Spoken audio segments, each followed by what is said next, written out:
Greetings and a very warm welcome to each of you. And thank you so much for joining us this afternoon. My name is Seft Hunter, and I'm the director of the Black Freedom Collective here at Community Change Action. And I got to tell you, this afternoon, I'm absolutely thrilled to be having a conversation with three fantastic leaders who've been at the fore of the work of building Black, Brown, and immigrant power all across the country.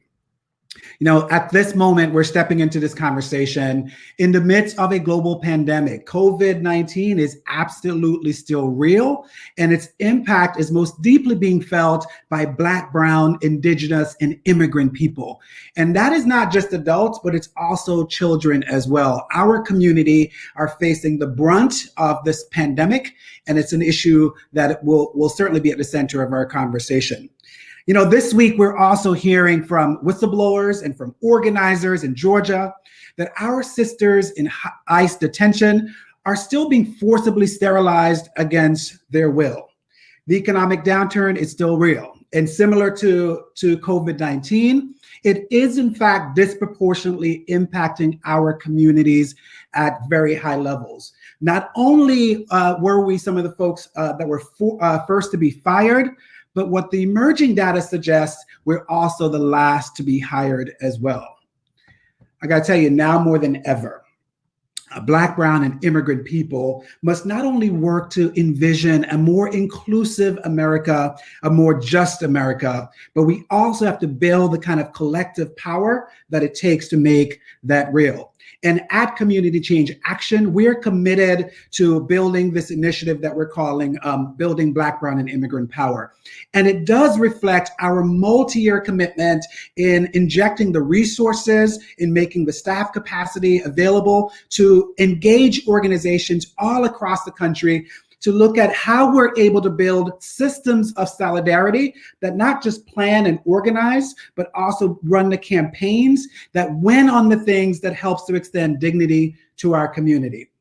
I don't need to tell you, we are just 47 days, just 47 short days between now and one of the most important elections in our lifetime. And that will be part of the backdrop of our conversation this afternoon.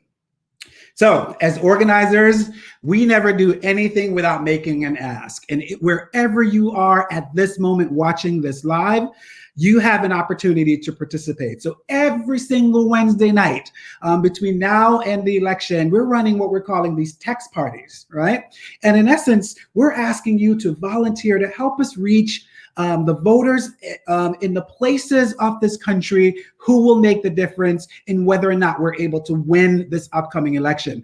And so you have the opportunity right on your screen at this moment. You see the opportunity to participate, and I'm going to count on your participation. So let me just pause and invite our guest this afternoon to who will help us kind of inform the conversation. So my sister, LaDon Love, Executive Director of Spaces in Action, based in DC. LaDon is a seasoned organizer. She's also the founding director of this organization, and she's working in the DC metro area and Montgomery County. I should also let you know that Spaces is a membership organization, and so you have the opportunity to join this organization and help us do the work, win the work for change. Also introducing this afternoon, Gustavo, who's the Executive Director of CASA and President of CASA Action. CASA is the largest Latino and immigrant rights organization in the Mid-Atlantic region in Pennsylvania, Maryland, and Virginia. And my sister, Lavette Thompson, also here in Georgia.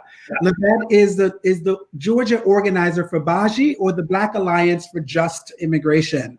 Lavette is the daughter of Sierra Leonean immigrants, and she's the local organizer here working in Atlanta and across Georgia, engaging immigrants and other folks in building local power here in the state of Georgia. And my good sister, Sulma Arias, who's my partner in all things, is going to be stepping in. Sulma is the director of of immigration and power building here at Community Change Action. And she also leads Affirm, or the Fair Immigration Reform Movement, which engages organizations all across the country to win on the issues most important to Latinx immigrants and other immigrants here in the country. So let me just stop talking and hand it over to my sister, Sulma Arias, to pick up the conversation. Sulma. Thank you so much, Seft. It's so good to be here. So excited to dive into this conversation. It's been a long time coming, and I am so excited that we get to be sharing this space and with all of you and leaning into this much needed conversation. Seft and I, it's interesting. We think that the universe meant to bring us here together, but it's interesting that we both come from running organizations in the state of Kansas. We're both immigrants. We both arrived almost at the same age in Kansas, but did not know each other until we came to work here at Community Change. And so it's an honor to be working with Seft and with all of you. We're going to be jumping into a conversation that we hope others who are watching will also join us. But most of all, what we want to spend some time, and for those watching, Seft talked about the texting parties and how we want to engage you in those. But we also want to say that this is such an important conversation. We couldn't just have it in one series. So I want you to know, as you're watching, that this is a 2-part series. We're going to have another one of these conversations on the 25th to make sure that we cover and that we're having this conversation with these great leaders that are with us today, but also with those of you watching. I am going to start with the first question, and I want we want to hear from all of our speakers here today, from Ladan, Gustavo, and Lavette. But I think we're going to start with Lavette to kick us off, and then we'll move to the rest of you. And as we engage in this conversation, the first question I wanna ask of you is about your work with mostly Black, Latinx, and immigrant organizations, and why to you is it important in this moment and in the context of the environment that we're living in, which Seth described at the top. Why is it important to build solidarity and community? If you could take us inside your work and give us a sense of what it looks like, what has been your roadmap to unity as you struggle with the challenges, but also the opportunities in this moment? Ladan? Yes. So for me, I would say the thing that we have done is definitely look for opportunities to be in conversation with each other. I think the other thing, I want to just roll back for a second. When we look at things that are happening, it's very ugly. And we need to find the beauty in the moment. We need to figure out ways for us to work with other people that may be experiencing what we're experiencing, but look different than us, speak differently than us. One of the things that we are very proud to say is we've done quite a few actions and work in the DC area, and CASA has jumped in, and our leaders, as you can see from the video, our leaders standing with folks from CASA. So you got Black and brown people coming together and demanding that we get treated with equity. So not just looking at equality, we want equity. There are people who have less because they've been given less by laws, by policies, by implementation of those policies. And I feel that the unity is important because alone we could continue to fight, but if we stand together, we can win. So we have to come together. We use culture, we use food, we use conversation, we break down those barriers of language so that we can talk and share stories. When we share our stories, we find a commonality. We find the love that we have for ourselves, our family, our people, our neighborhood, our neighbors, and we take that and move forward to push for change. Thank you. That is so powerful, and those images look powerful and amazing. So let's hear from you, Gustavo. CASA has been part of joining some of those activities. Let's hear from you. What about you, and why do you think inside of CASA you've all made the decision that this is it's important to build community and solidarity in this moment? Gustavo, if you want to unmute yourself.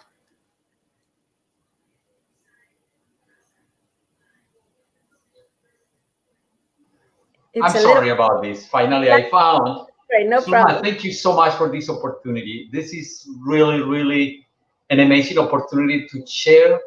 Actually, that we are not in solidarity. We stand as part of the movement for Black Lives Matter. We believe that solidarity is important, but at this moment, we need to be part of the movement. It's so essential, and that is the reason why we are right over here working with our brothers and sisters as a part of the movement for Black Lives Matter. It's the moment to recognize something that is very important, that we need to follow and respect the Black leadership, because they are the people who are suffering every single day this discrimination and these attacks. And you know what? We understand something that is very important, Sulma, that the police brutality is not just the way how this system attack our communities.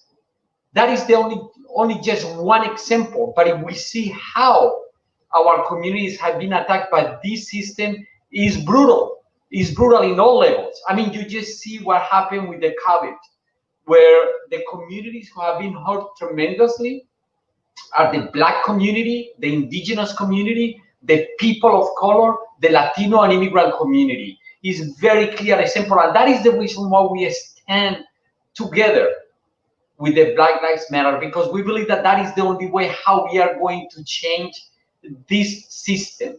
The structural racism that we face in this society is something that we need to stop, and the only way how we are going to do it is when we come together. That is the reason why we are in this. That is the reason our CASA are so proud, very proud to be part of this movement for the Black Lives Matter. Thank you. Thank you so much, Gustavo. And that is so true. It's not just being in solidarity and making it a transactional relationship, but it's actually understanding that it's our fight, that your fight is my fight and my fight is your fight, that we're fighting against the same systems of structural racism and racial inequality. Lavette, how about you? And you are in Georgia. You want us to just say a little bit more about the work that you do there and how you engage in building community and not only solidarity, but also uniting our communities and as we're fighting together. Sure, thank you for having me. When I think about solidarity, one of the most crucial things in organizing is building unity. So many of us are experiencing the same issues, no matter what our background may be.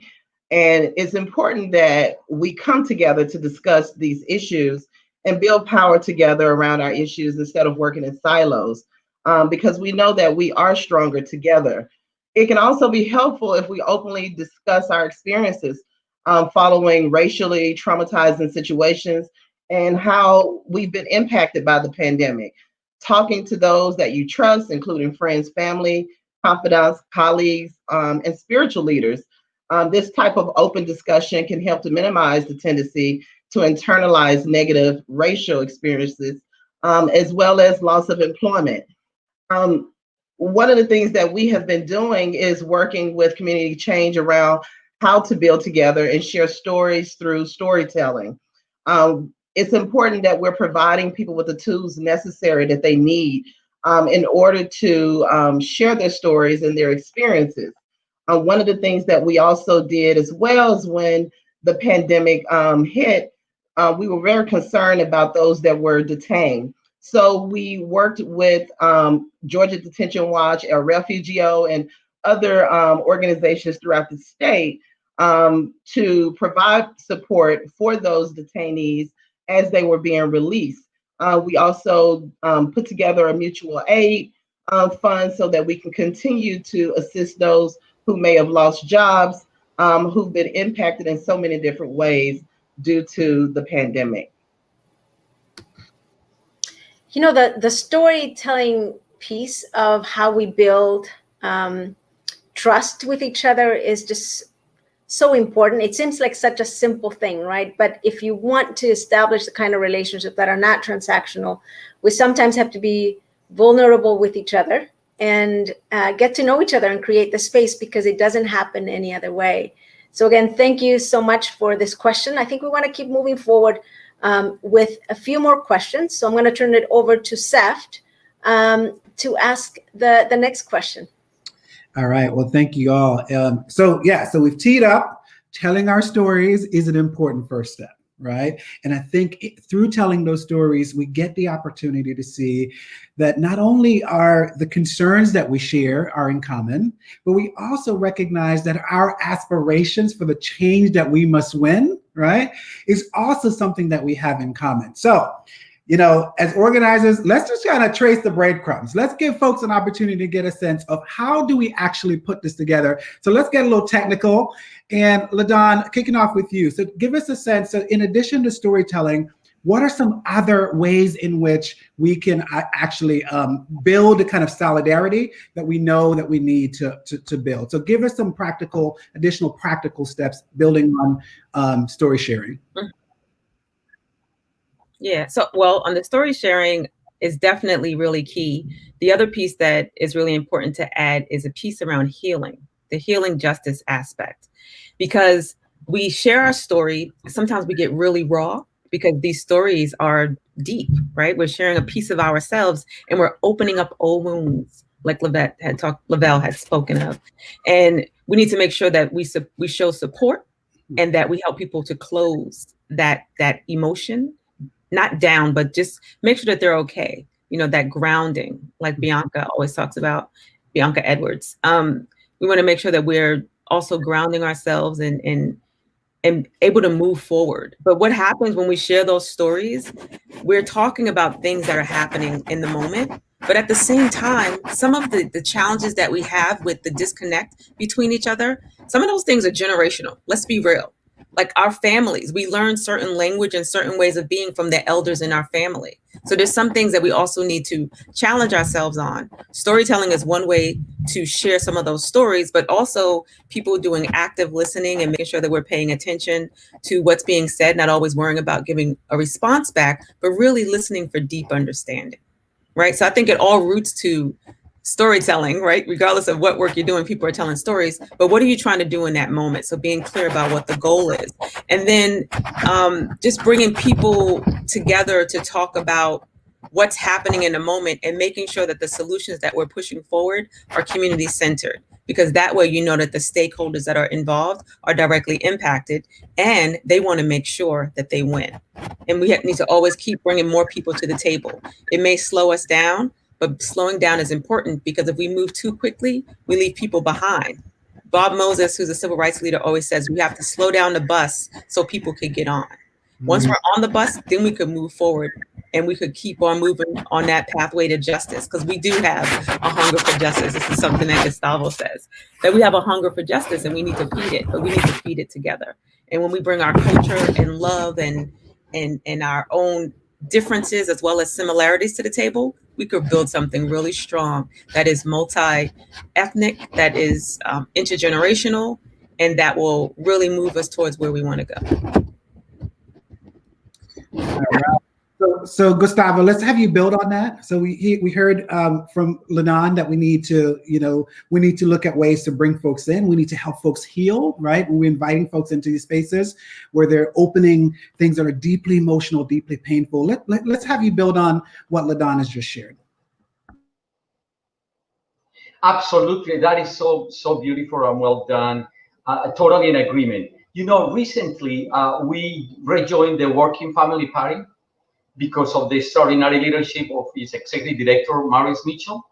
And Maurice suggests some principles that we believe that are essential to build this unity between the communities. And I just want to mention a few of them because I think that is so very, very critical. Number one, he suggests we need to keep us safe in the middle of this pandemic, it's so important that we take care of each other. So very critical, because we have been the community is more impacted by this crisis. The second one I mentioned before, one more time, we need to respect the Black leadership in the middle of this crisis that we are facing. Is so very important that we respect the Black leadership, that we follow the Black leadership, that we work together with the Black leadership, because you know exactly how we can move forward in the middle of this crisis. Number three, everyone has a role to play. So very important, because if we say, no, you know what, it's only issue for the Black community or for the Latino community. No, everybody has a role to play in the middle of this crisis. Number four, this is a very important issue. All Black lives matter, regardless that you are, your gender expression or your sexual orientation, ability, or ethnic background. All Black lives matter is so very, very important. So that is another principle that we believe that is very critical to be able to bring communities together. The another very important one is that we are speaking here about systematic change, not just some little changes here or there. We really need to change the system. And that is the way how we are going to go deep and resolve this crisis. Another very important piece is that we need to invest in the Black communities. Remember, we have a lot of small businesses, Black small businesses who are suffering tremendously. So we really need to speak out and invest in the Black communities. And finally, we need to do the work at home, in our homes, in our communities, about this issue of anti-Black. It's so very important that we started in our home. So if we do, and if we have these principles, I believe that we can make a huge difference in our communities and be united. Wow. Well, Gustavo, that's, I love that you listed it out, right? And there's an opportunity. So amidst everything that you just said, there's an opportunity for all of us, right? And that is a recognition that we each have a role to play. And you'll see again throughout this conversation across your screen, the opportunity for each of you at home, wherever you may be, to help us reach voters between now and the election. So I'm just going to give a plug, prompted by what Gustavo just lifted up, that every Wednesday night, y'all, every Wednesday night, we can come together. You can do it from wherever you are, right? And help us really engage, motivate, and mobilize folks so we're able to have the opportunity to advance some of the things that Gustavo just lifted up. Lavette, tell us, you're here in Georgia, right? You're engaging primarily Black immigrants all across the state. Give us some additional, building on what LaDon and Gustavo just shared, give us some additional kind of practical steps of how we're able to kind of build both solidarity and power to institute change. Tell us, Lavette. Absolutely. So, we know that we are definitely in a radically uncertain time, which is rooted in the unknown. And with that being said, it leads to us exploring new and sustainable ways in which we can continue to build together and educate the community around what's at stake with this upcoming election. It's important that we're asking ourselves, why is it important that we vote? And for those of us who can't vote, how are we influencing and encouraging those that can to vote based on why it's important to them as well? We have to continue to encourage those who can vote, that they are voting for those voiceless people who aren't able to come to the polls, who aren't able to share how they're feeling and what they're experiencing. We know that the work also continues after voting, and we have to continue to engage and hold our elected officials accountable for the job that they've been hired for or elected for. And so we've seen so many different racial injustices happening here in the South. And so raising awareness around the killings that have happened in our communities and the lack of accountability are these issues that we are very concerned about. And so we're making sure that people are coming together so that we can advocate around how to defund ICE, how to defund the police, and how to redirect those investments into the community, into the resources and the things that are necessary for our communities to thrive. One of the examples is the recent incident with Roderick Walker, who was a passenger in the vehicle, and he was beaten by police officers because he did not want to show his identification, his license. And so these, amongst the other things that we have seen and experienced, are those things that we are fighting for. And these are the things that are greatly at stake. And it's important that we just continue to work together to build our power so that our voices are not left out.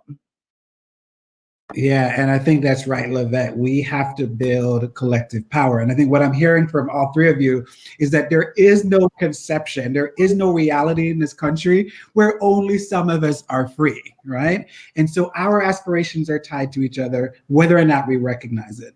And as others have said on this conversation, it takes more than just us. And so building power is about adding. And as we heard, there is an opportunity for each of you to be a part of this fight. And we absolutely need you in the struggle.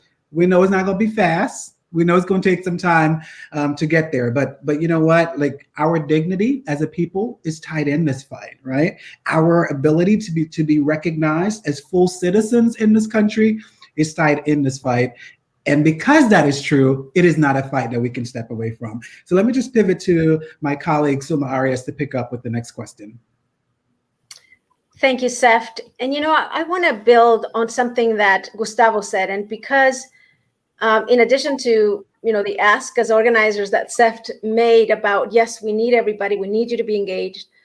The other reason why we're having this conversation is the reality that we want to exemplify as leaders here too, how others should be having these conversations. And it's not always easy, and it's not always, you know, it doesn't always happen on live, on a live or Facebook medium, but it needs to happen. It needs to happen all across the country. And sometimes there are not easy conversations. Building off of what Gustavo said, and because I'm an immigrant, and my 20 years of work have been with the immigrant rights community. I do want to just build on what Gustavo said. There is anti-Blackness in the immigrant community, and it has come to life even more now than in the past. But one thing that gives me hope, which is why I want to tee up the next question here, is that during this time, we are having at home and in our communities, like Gustavo said, the opportunity to have those conversations, to talk about what it means, to dive into facts and history and what the civil rights movement meant for us as immigrants and how that opened opportunities for us. So what we have in this moment is the opportunity to have those conversations with our own relatives, friends, and neighbors about that divide that has been there. And we have the opportunity to close the gap, which I am very proud of the network, the Firm Action Network, and the number of conversations and the number of people just saying we need to have this conversation. They've pushed us to have a number of trainings where we're saying, how do we begin to have this conversation? And we hope that in this moment and this conversation right here begins to open up those opportunities, because we're hearing great things over here, and it is happening, and there is a lot of opportunity, but there's also a lot of challenges. And I want to thank again each and every one of you that are dealing and taking on those challenges and thriving and moving us forward. So thank you. So for each and every one of you, and maybe I'll start up with LaDawn again, and then Gustavo. But what else gives you hope in this moment? In this moment of chaos, in this moment of racial tension, in this moment of hard challenges, what are your aspirations, and how do you harness hope? LaDawn, let's start with you. Okay, so I would say my harnessing hope and the aspiration. I think a key piece for me is resilience. So in order to have resilience, you have to have experienced something and overcome it. And we're in a moment where we're facing things in some cases that we've never faced before, and we're trying to figure it out together. And then at the same time, there's things that we have faced before, and it's hitting us again while we're facing things that we've not understood or even experienced before. But I think being in conversation with others is really important. I try to make sure that my circle includes people who maybe have the same experiences, but have different experiences, and that there's folks in that group that are way smarter than I am, that have different experiences than I do, so that you have a sounding board. You have a place to kind of unpack things and to name things, because once you can name it, you can figure out how to deal with it.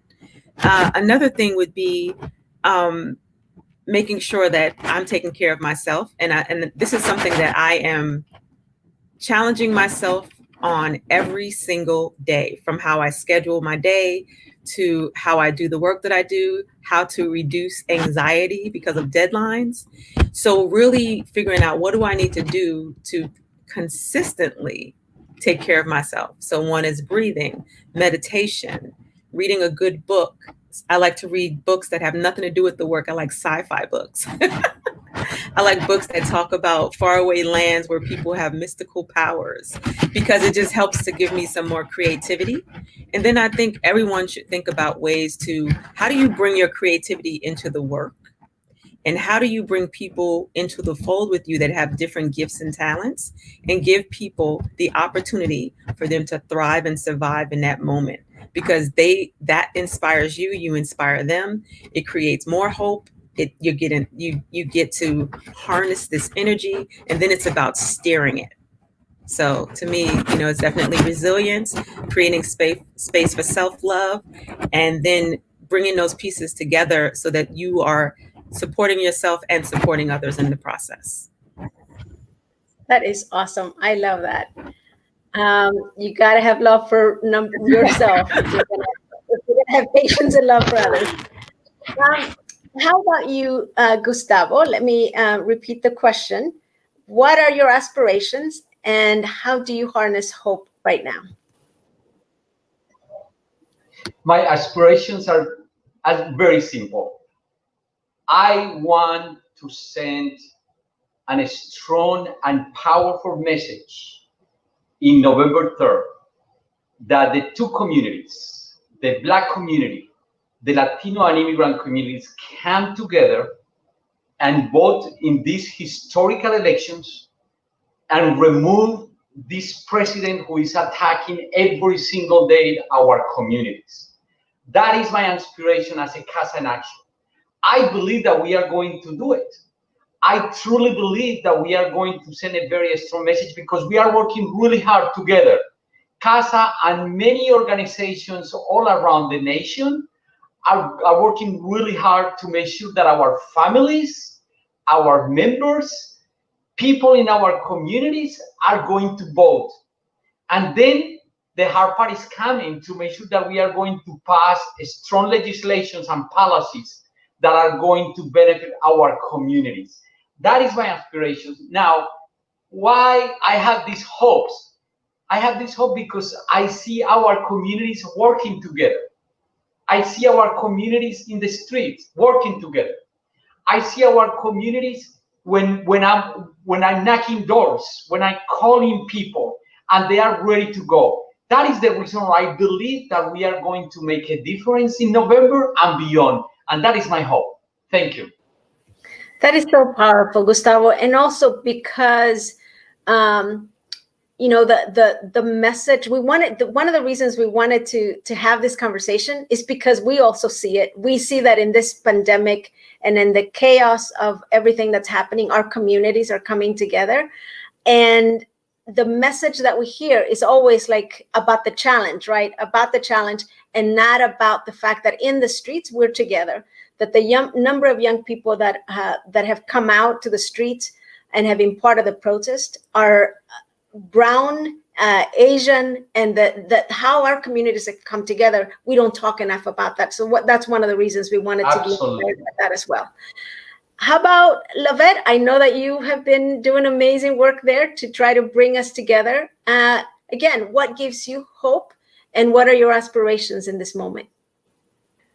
So I think it's very important that when we're looking at ourselves, that we meet ourselves wherever we are, and that we are living in the moment and taking everything just one step at a time.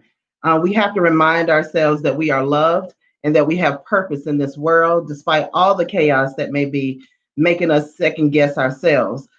We have to remind ourselves that we're capable of more than what we think, and we're all in this together. And so it's important to also just give yourself permission and space to grow and learn. Um, it's important that people are able to move free without fear, and to be with one another and give each other the dignity and the respect that they deserve.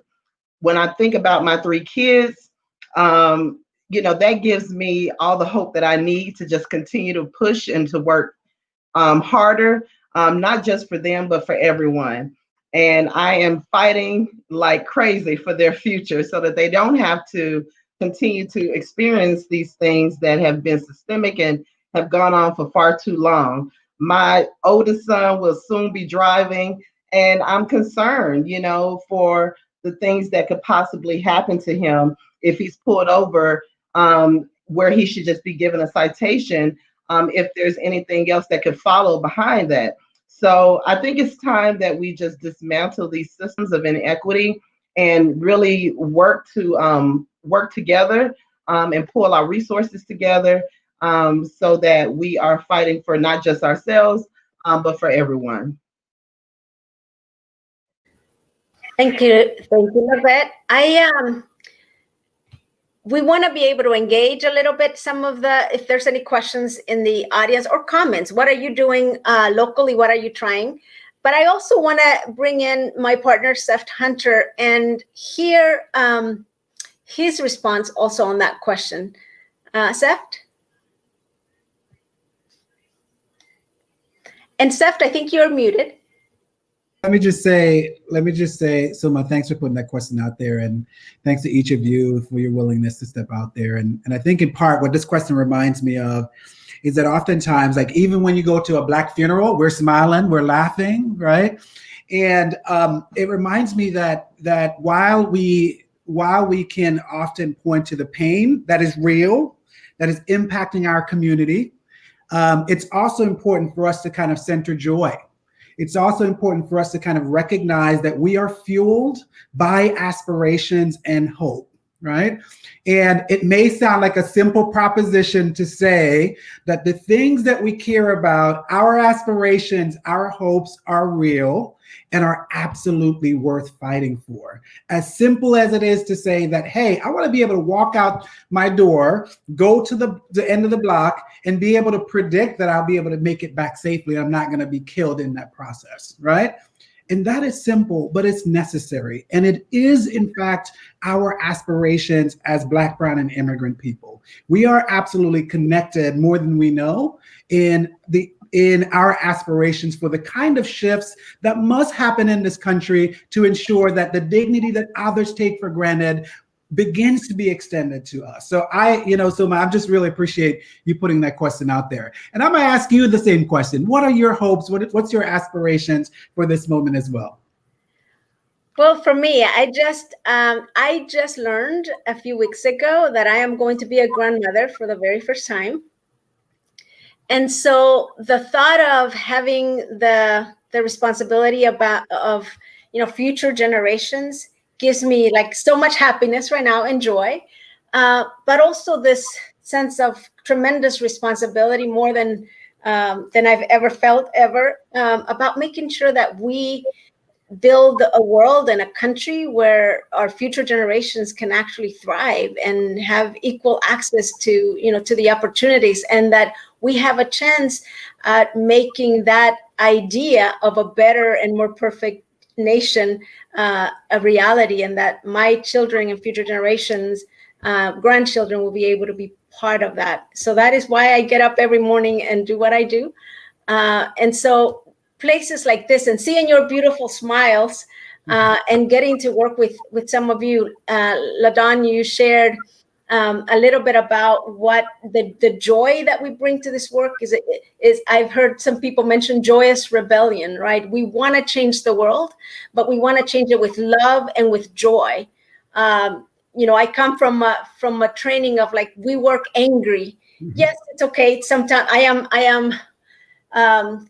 especially at times, especially this week when we heard that women in immigration detention are being sterilized against their will. It breaks my heart. It indignates me. It's an indignation that I cannot control sometimes. And the only way that I heal, as I think about, is to think about the love that I feel from other people, and knowing that is what gives me the strength to keep going.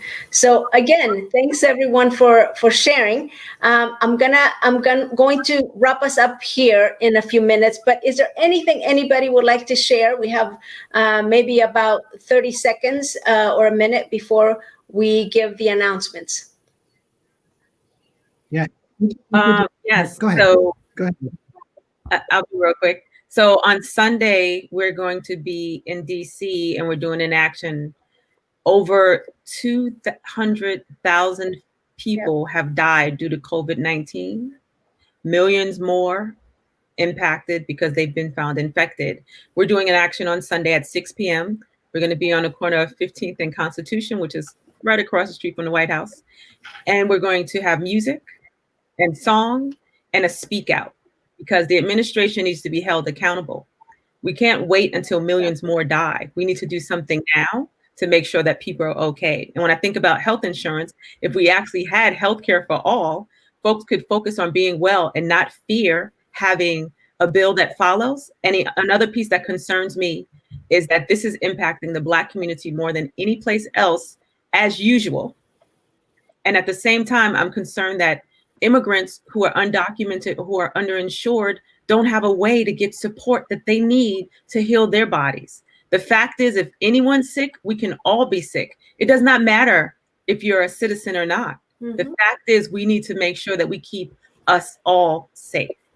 And then the last thing is, we have a candidates forum that's coming up in October. And then just building on that, November 3rd in DC, we're going to have a party in the streets. So after people vote, we're going to have music, a flash mob, and all types of stuff, and connect to folks across the country while we do that. So if you're in another state and you're planning on doing something on November 3rd, connect through Community Change, because our goal is to go to stream it and then bring us all together on live bandwidth so that we can share what's happening in our respective places. Thanks. Thank you, LaDawn. And I'm sure that Gustavo and I will be there because I am based in DC. I love the music and the joy that you bring to this work, LaDawn.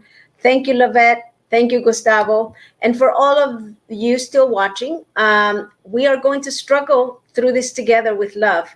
Like I said at the beginning, this conversation is part of an ongoing series.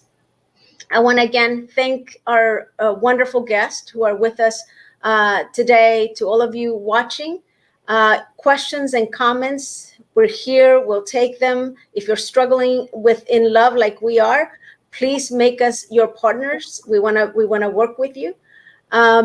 There's still the invitation that Seft talked about at the beginning, to the texting party. That is how we can also stay in touch and continue to work together.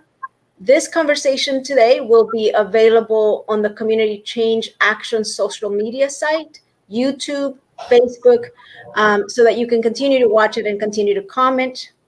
We invite you to subscribe and share these sessions with your network. Our hope is that this starts a conversation all across the country in all of our communities, so that we lean into each other and share each other's struggles, challenges, and inspire each other. The next time we'll be together talking to each other is on September 25th at 1 p.m., which is also the day I turn 50. It's my birthday. I will not be joining you that day, but I will be celebrating somewhere. So please join us again on September 25th at 1 p.m. Thanks everyone for joining.